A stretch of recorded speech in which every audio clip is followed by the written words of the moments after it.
Hey, I'm Tina, and I started this cross stitch project back in 2022. So it has been in my life for quite some time. I'm slowly but surely making progress. I keep it next to me on the couch. So whenever I'm just watching YouTube, I pull it up and just kind of do a strand or two at a time. And so little by little, I'll get there, I'm sure. So I wanted to share the basics of cross stitch, just some things that I've learned so far, and give you an update on how far I've come. So thanks, hope you enjoy it, and I wanted to share a cross stitch project that I am working on. This is actually the first one I've ever done, and I decided to go big or go home. And so this is the full pattern. I found this on Etsy and thought it was really cute, a little garden. So far I've done the tree and this side, and then this bottom part of the, I don't even know what that's called. A planter house place where you can put all the dirt and put your little pots together and all of that. And so here is a little closer look, but here is the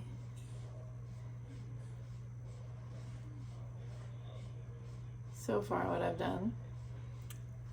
This here is a little pin that I'm able to put my needle when I'm not using it. It's a needle finder, just a little magnetic pin.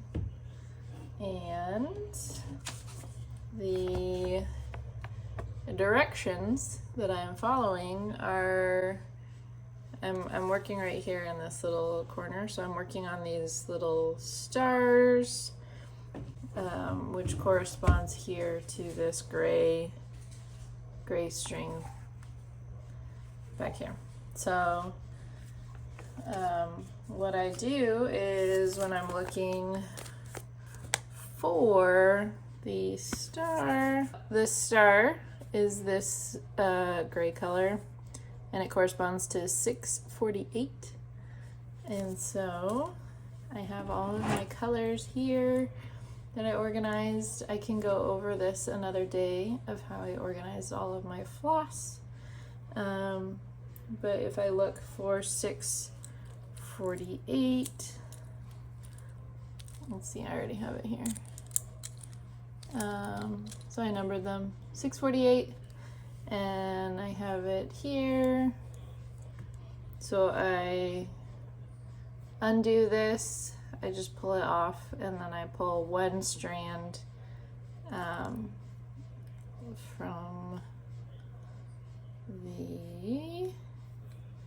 each of these are made up of 6 strands, and so I use one strand and I fold it in half and I put it through my needle, and that is what I use. And so yeah, so I'm working on this gray one here. I am right here. I did these 4 that I colored in purple, so next I would be doing these 3, and then I'd go down and do as many of these as I can, of these stars with this strand, and then I would switch over to another strand that I already have here on the side. The other tools that I have here on my desk, I have some scissors, very important, a little sharpener, and then I have just 2 colored pencils to help me track which ones I've done so far. And then the green, I randomly use it if I want to maybe like mark where I left off, or just use a different color really. And then this whole thing is in, I honestly forget what these are called as well, but I can figure out what it is. But it's like it's this rectangle that I pull the fabric through. Oh, and you can see the back of it here. It's always kind of fun to look at the back.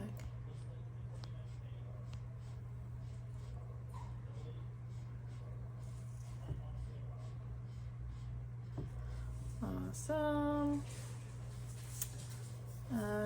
Yeah, so I have more fabric going this way, and I use this little chip clip to just kind of keep it all contained.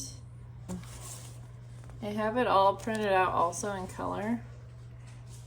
So you can see each of the little symbols with its color, and then there's also these lines. So I haven't added these yet, but I will, I think at the very end, go back through and just kind of stitch to give more definition to like the branches and the little details of the birds, so you can see everything a little bit better. But yeah, so I have all the pages here of the pattern, and that's really all of my tools. And I'll do a few stitches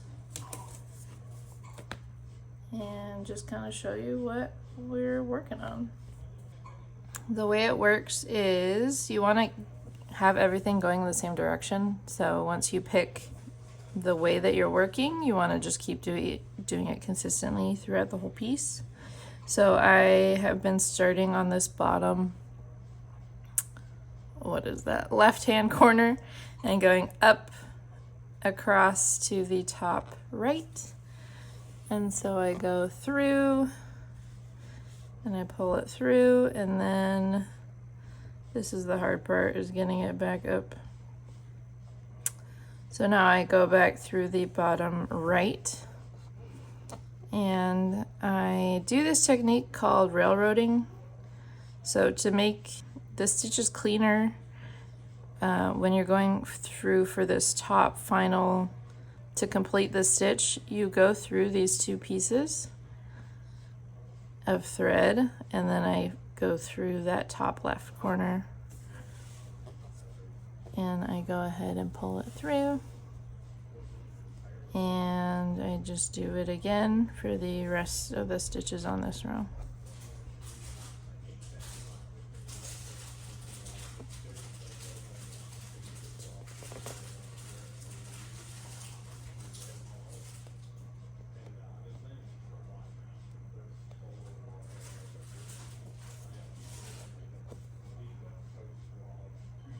So I do this railroad. It helps to just kind of straighten out the string, make it a little fluffier too. And just gives it a really consistent look overall. Okay, so this is the last one.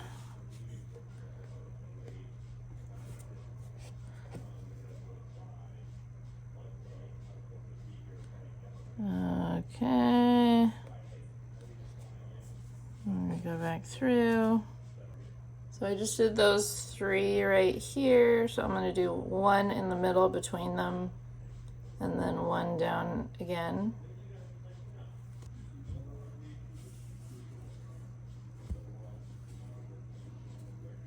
So those are the three, and then I'm gonna go back down bottom left corner, pull it through. I'm gonna twist this to kind of get it less tangled, and then go through the top right, pull it through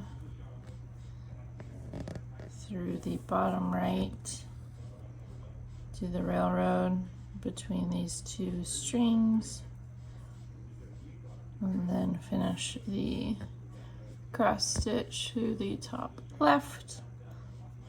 So I'm just going to do that again right below it.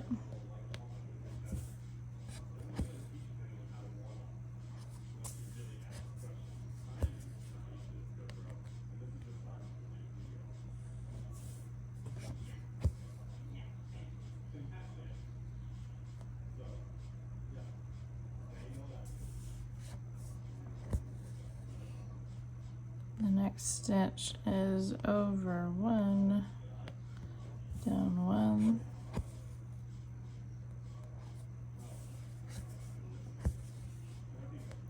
So these are full stitches. I am gonna show you another way of doing these.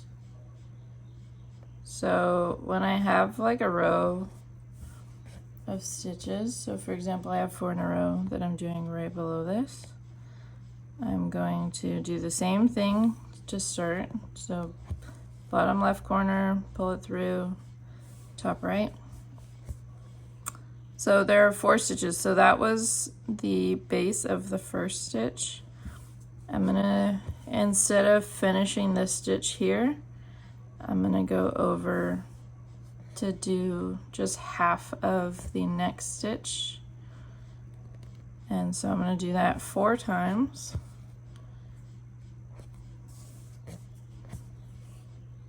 And I need to pull my string a little.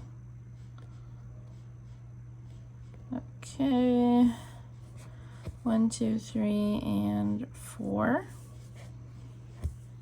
So now when I come back up, I'm coming up through the bottom right of the final stitch, and I'm gonna do the railroad again and complete this last stitch. And then I'm gonna, now we're going back the other way, railroad again to finish the tops of all these 4 stitches. So it's kind of a way of like batchworking in a sense. I really like doing it when there are multiples in a row. It's also interesting because you start here and it brings you back here towards the end. Instead of, if I was to do a whole stitch for each of these, I would end up on this side. But thinking ahead, if I look here at the pattern again, I'm kind of thinking ahead of where I'm going to be.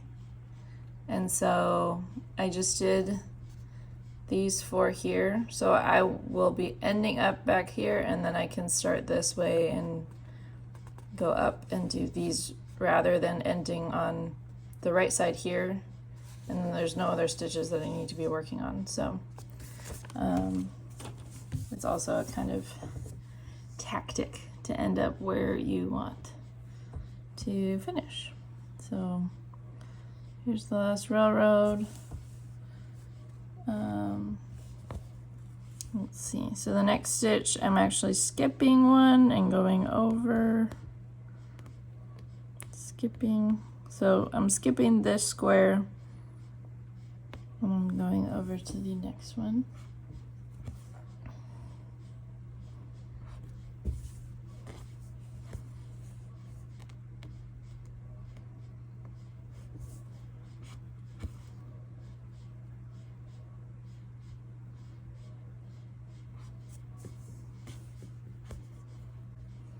And so another thing to keep in mind, so I just ended on this top right, or that's the left. I ended on this top left, and typically to do the stitch above it, I would want to start here and end up on the top right. But if I was to go back up through this stitch, it would, I can show you, it will just undo what I had just done before. And so I'm gonna redo that stitch, go through the railroad. It doesn't matter which direction you're going through these 2 strings, but just as long as you go through them. Okay, and so I'm gonna go back through here.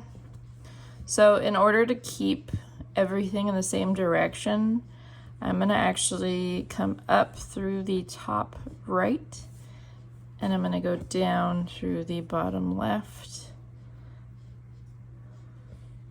Down here. I don't need to railroad this one because it is the bottom stitch. And then the same as all the other stitches, I can go up again through the bottom right, railroad it, and go back through this top left. So I'm going to do a few more of these stitches that I have here while I still have some string left. I really don't have it that long. I often find myself just kind of pushing the limit of how long I can go working with this one strand rather than just cutting it and moving on. But the farther you go, the harder it gets to tie it off in the end. Okay, so I did that one. So again, I'm doing the next cross right above it. So I'm gonna do that same thing I just described, going the opposite direction with this bottom stitch. And it allows you to just do the same way of finishing it with the railroad, and you end up in the same spot. So let's do these final two. Let's do this one and the one next to it. So I'll do 2 halves, and then I'll go back and finish them.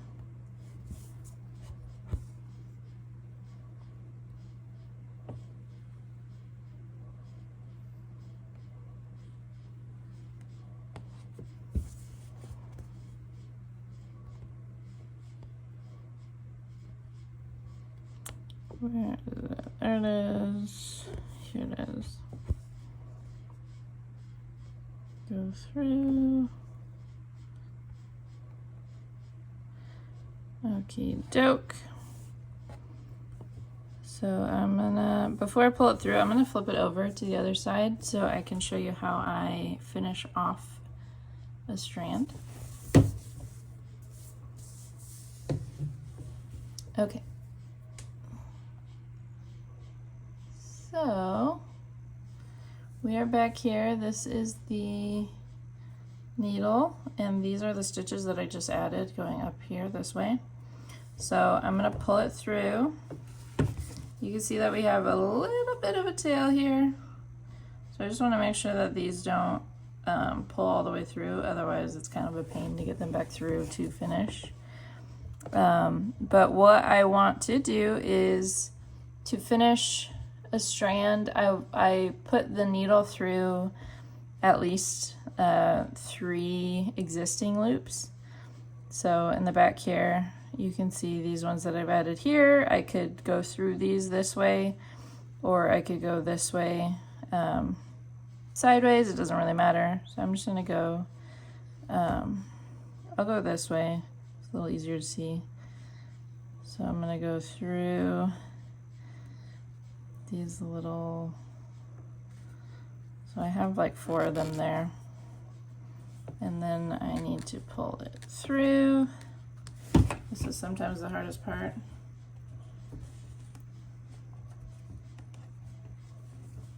So I pulled it through those existing little loops, and then I'm able to pull the string off of the needle, and then I just kind of give it a little tug to make sure it's a little tight. And then I can go ahead and chop it close to where it came out of those. So that is secure. I don't need to like tie a knot or anything, because this, I'm not planning on throwing this through the washer. I'll probably just iron it when I'm completely finished with it, but putting it through a few strands like that will secure it enough. You can of course do more, go back and forth and zigzag and do as much as you want, because the back does not matter at all how it looks. Like you can see here with this purple, I did a lot of movement. So instead of cutting the string after I did a little section, I just kind of hopped over to the next part by putting it under some of the existing strands here, to move it all the way across. And then you can see on the front just how it looks with all the little purple flowers everywhere. So yeah, that's essentially how I do it. I can do another video showing how I set up the needle and getting the different colors set up the way that I need to when I'm switching colors. And this is how far I have gotten so far. So I hope you enjoyed this little update on my cross stitch, and one day I hope to get a finished product. So I'll take you along for the journey and we will get there together. Thanks for watching.